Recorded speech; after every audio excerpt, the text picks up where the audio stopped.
Yo guys, it's your boy Zanik here, and today I'm going to be doing a Phillips Hue review.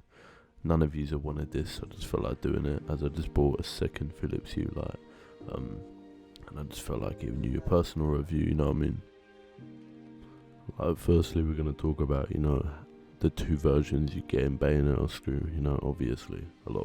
Some places actually don't do it, but in this video I'm also going to tell you some alternatives if you cannot afford Phillips Hue, as in my opinion, I'm not saying you're poor, they're just quite expensive for what it is, if you know what I mean, when there's a cheaper alternative that, you know, is worth it.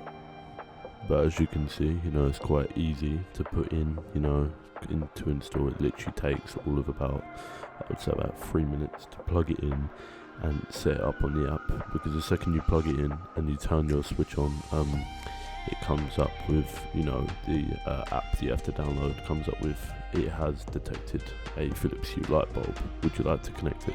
And there, it's easy. If you don't have a Phillips Hue bridge, then you can just use the other app that just runs off of just Bluetooth, but the Hue runs off of a whole system. But overall, for one Phillips Hue light bulb, it comes to 30 quid in total. Anyways, as you can see, yeah, you can get very cheap alternatives for like £6.97. That's quite cheap, you know what I mean? But yeah, it's worth it, you know what I mean? Because if you can't afford it, then it's worth going out and you going cheap. Because at the end of the day, they're all the same. It's just all about the brands. But yeah, go on. Overall, I personally think that there literally is no review, if that makes sense. In my opinion, yeah, they have so many colours and, you know, they proper stand out. As you can see in the background, I've got my desk lights and my actual Phillips Hue bulb.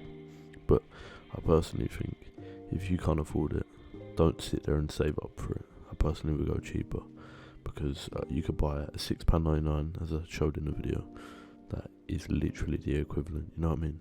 So don't bother saving up, you know, because it gets so expensive just for something like this, you know what I mean?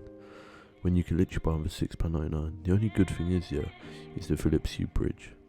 You can have 50 lights in your house. That's the only good thing about it. Whilst, you know, other companies don't really have that, or they're working on it.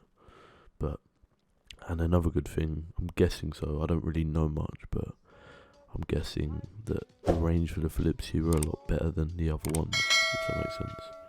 But personally, there is no major review, apart from if you can't actually physically afford it at the time, just go cheaper if you are after lights, you know what I mean?